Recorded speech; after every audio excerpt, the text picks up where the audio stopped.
Several studies have asserted that economic growth that is anchored in agriculture is 4 times more sustainable than that driven by any other sector. Today, over 900 million are chronically hungry due to extreme poverty, a figure which continues to rise in sub-Saharan Africa. It is said to note that close to 30% of the population suffer food insecurity. Agriculture is a major employer, 80% of Kenyans. Agriculture feeds us. Agriculture is a major earner of foreign exchange. So it is the most important industry that we have in this country.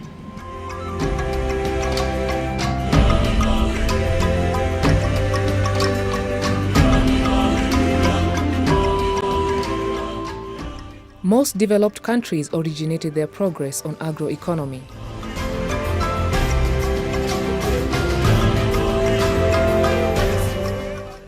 The Sustainable Development Goals have poverty eradication and zero hunger as their number 1 and 2 priorities. I have visited Egypt, which is quite known in terms of agriculture. I've also visited Israel. Both countries, Israel and Egypt, we know that they are placed actually on a desert area. But both governments of the two countries have embraced intensive farming. They have put a lot of investment in terms of capital, in terms of infrastructure, in terms of human resource, that is extension services.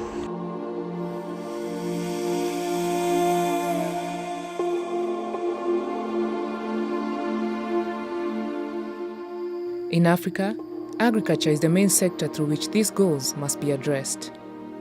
Nalima mchele, wimbi, na uyoga, na ndizi, viazi.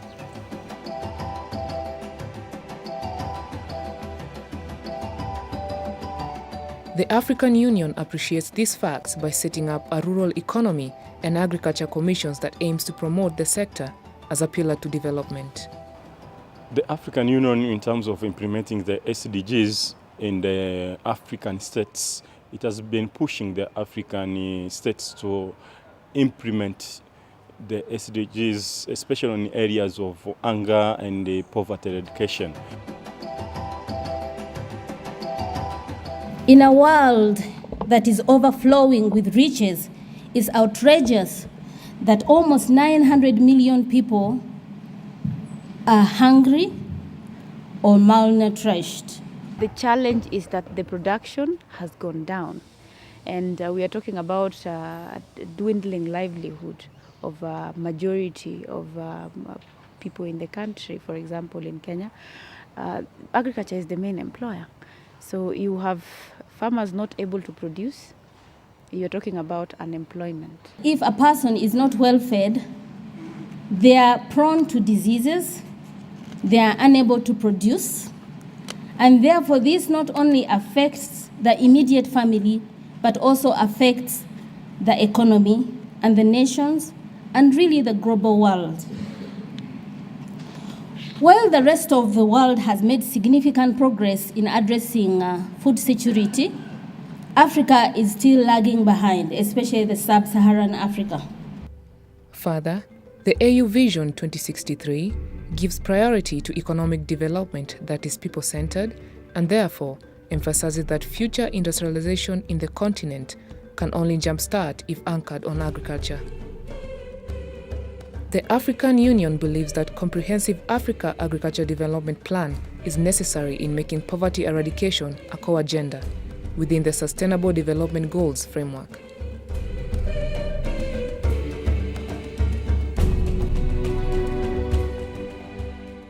The sector to focus on is agriculture. And if I was asked a second time, I would say again agriculture, and I would say the third time agriculture. It is because most of our population is rural-based. At least one or second, third Kenyan has some farm to work on. And if it is intensified, we are able to make a livelihood even from a small parcel of land, as small as half an acre.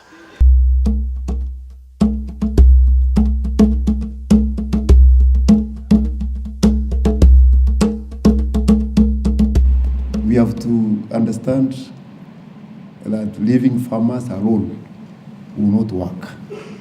The government has to take agriculture much more seriously than it is taking agriculture now. The government must massively invest in agriculture without looking at the return. Just like there will be no immediate return, like even as we put so much money in security, education and all that, there will be long-term gains.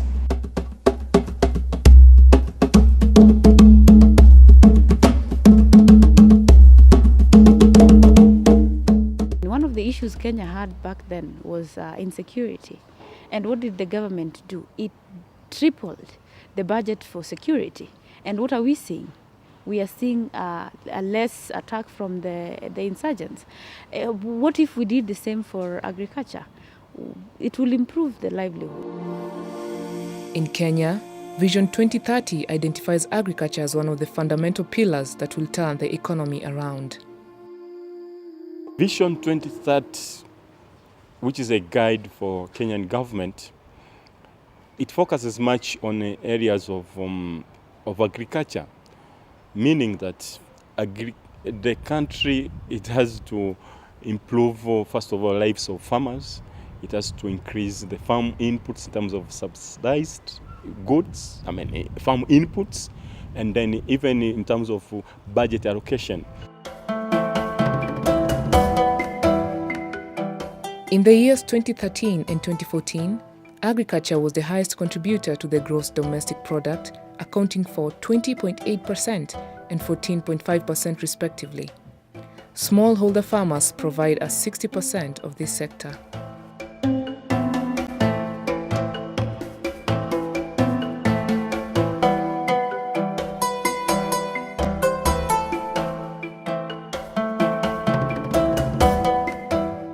Smallholder farmers in Africa constitute a larger percentage of the population, often approximated at 70%.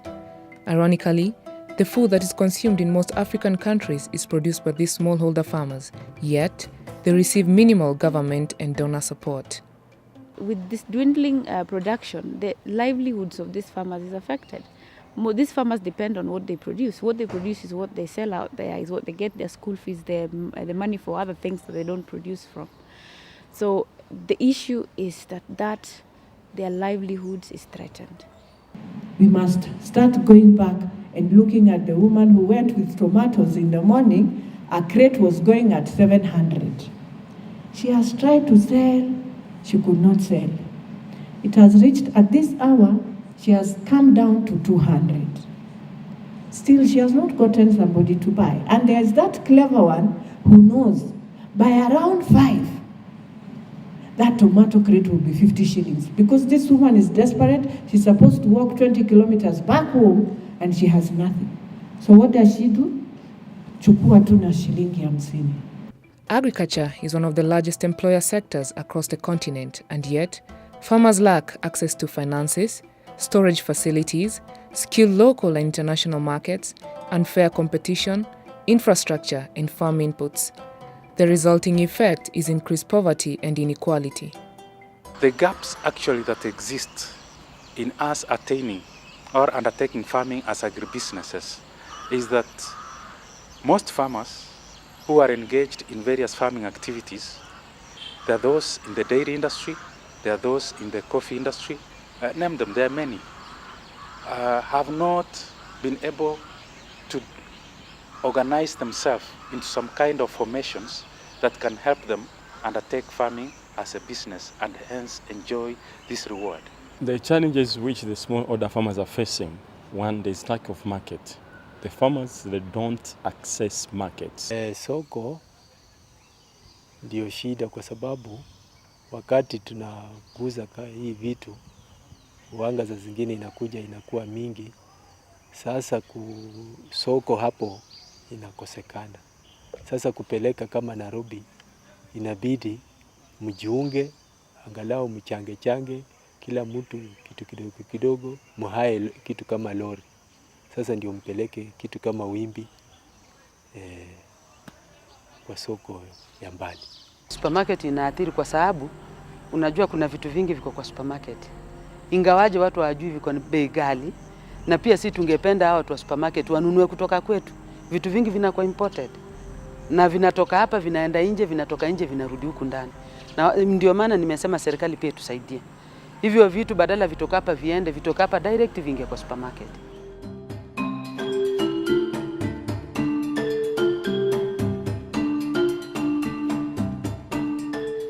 At national and county levels, there have been efforts by the states to mitigate the situation by putting in place measures including increasing budgets to agriculture and instituting subsidies programs. Normally, the other business people who plow for farmers charge 4,000 per acre, but the county government has come in with the tractors which offer services as a subsidy, and they are charging 2,000 per acre. So that encourages farmers to do timely land preparation, and also because of the farm input project, they're able to access inputs at a subsidized cost. Unfortunately, these efforts have little impact because they are not based on a solid policy backing. In Israel, desert, they have more food than Kenya has. Why? Because of priorities. Priorities. Where do we put our priorities when it comes to agriculture? What percent of our domestic product do we put in agriculture? At least it should be not less than 10%, but we put a mere 4%. Where is the rest of the money going? To demonstrate this, in the 2016 Kenya supplementary budget, agriculture lost by 30.3%. Instead of the country to increase the budget allocation for agriculture, it has reduced the budget. Therefore, meaning that whatever the government is trying to achieve for the Vision 2030, it might not be realized. Putting only 4% of our national budget in agriculture clearly shows that this government is merely paying lip service, to agriculture. To support the smallholder farmers, 3 steps are vital. First, the state has to give priority to agriculture. This will ensure the poor, who hold the bulk of the smallholder farmers, improve their livelihoods. The African leaders, they have to be very serious in terms of implementing the Maputo Declaration of increasing the 10% budget. Second, the donor and financial institutions need to mainstream agriculture sector and provide significant financial support to developing countries and micro-programs within agricultural support systems, such as in the value chain. There's need for the farmers to come together, forming farmers association groups. We've seen when people come together in large groups and make enough noise, they get something done. And when they come together, they are able to even influence the kind of policy makers they put in parliament, in senates and county assemblies, in whatever governments they have.